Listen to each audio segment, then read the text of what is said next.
5 साल 3 महीने पहले 16 अक्टूबर 2020 को ट्यूशन के लिए घर से निकली बोकारो की 14 वर्षीय सेजल झा अभी तक लापता है। पिंडराजोरा थाना क्षेत्र के गिरिधर टार निवासी सेजल झा की साइकिल और किताबें सड़क पर मिली थी, लेकिन लड़की का कोई पता नहीं चला। इस मामले की जांच बोकारो पुलिस और स्पेशल ब्रांच ने की, लेकिन सफलता नहीं मिली। नार्को टेस्ट और दूसरे राज्यों तक पुलिस टीम भेजी गई, फिर भी सेजल का पता नहीं चल सका। अब इस मामले को सीआईडी ने टेक ओवर कर लिया है और रिकॉर्ड भी सीआईडी को सौंप दिया गया है। इस दौर में बोकारो से 4 एसपी अपनी सेवा देकर चले गए। 5वें एसपी हरविंदर सिंह हैं। जब सेजल गायब हुई थी उस वक्त एसपी चंदन झा थे। उनके बाद प्रियादर्शी आलोक, फिर पूज्य प्रकाश, उसके बाद मनोज स्वर्गियारी जिले के एसपी बने, मगर सेजल को ढूंढ पाने में नाकाम रहे। फिलहाल जिले के एसपी हरविंदर सिंह हैं, मगर अब इस मामले को सीआईडी ने टेक ओवर कर लिया है। चास के एसडीपीओ प्रवीण कुमार सिंह ने बताया कि सीआईडी ने मामला टेक ओवर कर लिया है। उम्मीद है कि जल्द ही सेजल का पता लग जाएगा। उसमें पहले भी हम लोग सेजल झा को बरामदगी के लिए बोकारो पुलिस अपने स्तर से बहुत प्रयास की है। हम लोग उसमें नार्को एनालिसिस भी कराए हैं, विभिन्न छापामारी दल का गठन करके विभिन्न राज्य भी भेजा गया, केरला, बंगलोर, सभी जगह भेजा गया था। और उनकी जो परिजन है, उनकी माता है, वो स्वयं वरीय पदाधिकारी से मिली थी और उसके अनुशंसा के आलोक में इस केस को सीआईडी को भेज दिया गया है। अब सीआईडी इस केस की तहकीकात करेगी, झारखंड सीआईडी इस केस का तहकीकात करेगी और हम लोग उम्मीद करते हैं कि कुछ ना कुछ इसमें उपलब्धि हासिल।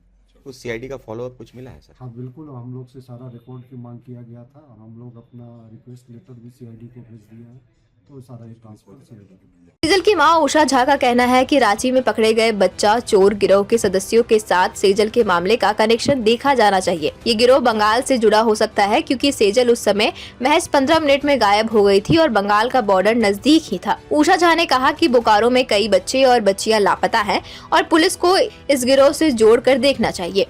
2020 16 अक्टूबर सुबह 10 बजे से पहले हमारा एक भरा पूरा खुशहाल परिवार छोटा सा था, जिसमें मेरी सास, मेरे पति, मेरा बच्चा और मैं, मेरी बेटी बहुत खुशी से रहते थे। नहीं पता था कि क्षण भर में हमारी जिंदगी ऐसे पलट जाएगी, किस्मत जो पूरी कहानी बदल देगी और एक नया इतिहास रचेगी। पिछले 5 साल से इसी उम्मीद से हम लोग मंदिर, मस्जिद, गुरुद्वारा, CM, headquarter, DGP, DIG, SP, थाना, पुलिस, बस दौड़ना, यही उम्मीद थी कि कहीं ना कहीं किसी रास्ते मेरे बच्चे का एक फोन कॉल, एक खबर मिलेगा, लेकिन बस आश्वासन ही मिला। जब तक झा सर थे हमारे बोकारो में, एक उम्मीद थी जीने की, कोशिश कर रहे थे, काफी प्रयास किया था, बहुत मेहनत हुई थी, लेकिन उसके बाद तो शायद उम्मीद भी अब खोने के कगार पर है। हम लोग कहीं से कोई उम्मीद नहीं, बस आश्वासन मिलता है कि मैडम आप ही बताइए ना कि हम लोग क्या करें। अगर बता ही पाते हम लोग कि हम लोग क्या करें, तो शायद मैं इतनी सक्षम हूँ उस बच्ची के लिए, क्योंकि माँ हूँ मैं उसकी। मैं कर पाती, जान पाती तो मैं जरूर उसको वहां से ले आती। अभी तो केस पे सीआईडी में था जी, अभी हाल ही में मेरी बहन ममता मिश्रा गई थी मैडम के पास, वहां से भी उम्मीद मिल जगा है, सीआईडी को ट्रांसफर हुआ है ऐसा सुनने में आया है, लेकिन मेरे पास इसका कोई खबर भी नहीं आया है और कोई मिलने भी हमसे नहीं आया है अभी तक। और मुझे नहीं जानकारी है कि हमारे केस का आयो अभी कौन हुए हैं और किन के पास है और टीम में कौन कौन है।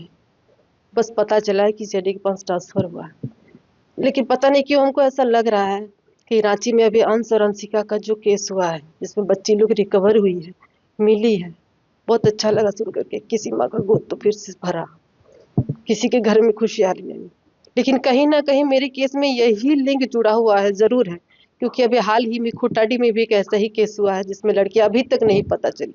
पेक नारायणपुर से एक 6 साल का बच्चा, जो पिछले 4 साल से उसकी माँ मेरी ही तरह ढूंढ रही है, भटक रही है अपने बच्चे के लिए। चंद्रपुरा से एक खुशबू कुमारी के लिए उसकी माँ दिन रात रोती पिटती है। शायद उसके पास इतना जानकारी नहीं है कि वो कहीं जा सके, लेकिन भगवान से उम्मीद लगाए आज भी बैठी हुई है। क्यों बोकारो में इतने सारे मिसिंग केस आज भी पेंडिंग पड़ा हुआ है? मेरी जानकारी के अनुसार 14 से 15 मिसिंग केस अभी तक 2005 से लेकर के अभी तक है, जिसका कोई पता नहीं चला। मुझे लगता है कि इसी केस से मेरा केस जरूर संबंधित है, कहीं ना कहीं मेरी बच्ची इसी में फंसी हुई है। वही गिरोह एक्टिव है बोकारो में, जो ये सब गिरोह अपना काम यहाँ पर कर रही है, बच्चियों को यहाँ से ले जा रही है। और मुझे सरकार से उम्मीद है कि इस केस को उस केस से जोड़ा जाए, उस गिरोह से जोड़ा जाए और जोड़ करके उससे मेरे केस को किया जाए, उससे खोजबीन किया जाए। क्योंकि बंगाल कनेक्शन है, बगल में बॉर्डर। बंगाल कनेक्शन है, हमारा बंगाल बॉर्डर सामने पड़ता है। यहाँ से बच्चियों को उठाकर ले जाकर कैसे गिरोह में दलदल में फंसा दिया जाता है बच्चियों को, जैसे बच्चे निकल नहीं पाए। मैंने पलक झपकती आपकी बेटी का है। बस कुछ ही क्षण में 15 मिनट का समय, मेरे 10:45 में मेरे घर में थी उसमें उम्र के और 11:15 पे 14 साल। मुझे सरकार से और हमारे प्रशासन अधिकारियों से सभी से यही अनुरोध है कि उस केस से मेरा केस एकदम जोड़ करके देखे। कोई ना कोई गिरोह बोकारो में जरूर एक्टिव है जो ये सारे कांड कर रही हैं और जरूर मेरी बच्ची इसी लिंक से मिलेगी। वहीं सेजल के भाई जगन्नाथ झा ने कहा कि पुलिस आखिर क्यों इस गिरोह का पता नहीं लगा पा रही है। उन्होंने सवाल उठाया कि आखिर बोकारो पुलिस कर क्या रही है। मैं क्लास 11th में पढ़ता हूँ अभी। जब मेरी दीदी का ये घटना हुआ था तो आई थिंक मैं उस टाइम पे 12 ईयर का था। अभी मेरा ईयर 18 हो गया है, 18 एबव हो गया है और अभी तक मेरी दीदी का कुछ भी पता नहीं चला है। जहाँ तक हमको लग रहा है रांची में ऐसा ही एक केस का रिकवर हुआ है जिससे कुछ लड़कियों का रिकवरी हुआ है। हमको लगता है यहाँ तक कि बोकारो में भी ऐसा ही कहीं गिरोह चल रहा है जिसका अभी तक हमारे बोकारो पुलिस को कुछ पता नहीं है।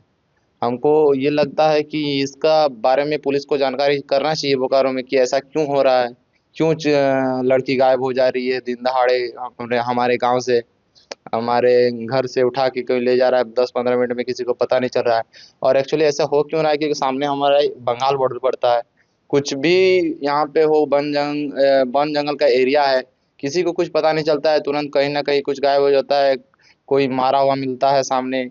ऐसा बहुत घटना हमारे यहाँ मिला है, लेकिन बोकारो पुलिस इसमें ज़्यादा एक्टिव नहीं है। क्या उम्मीद है कि रांची कनेक्शन अगर जोड़ा जाए तो इसका? हाँ, रांची का कनेक्शन से अगर इसको जोड़ा जाए तो शायद कुछ पता चल सकता है, क्योंकि एक जन के इससे नहीं हो सकता है इतना बड़ा कांड। कुछ ना कुछ गिरोह बोकारो में जरूर चल रहा है। Bureau report, India news viral, Bihar Jharkhand. Bihar Jharkhand की हर बड़ी खबर अब आपकी जेब में। क्या आप बिहार और झारखंड की खबरों से पीछे रह जाते हैं? इंडिया न्यूज वायरल के साथ जुड़े और पाए सबसे तेज अपडेट्स, चाहे वो राजनीति हो, वायरल वीडियो हो या आपके शहर की ताजा घटना। सब्सक्राइब क्यों करें? सबसे तेज ब्रेकिंग न्यूज अलर्ट्स के लिए, वायरल और ट्रेंडिंग वीडियो सबसे पहले, सच्ची और सटीक रिपोर्टिंग। देर ना करें, आज ही सब्सक्राइब बटन दबाएं और अपडेटेड रहें।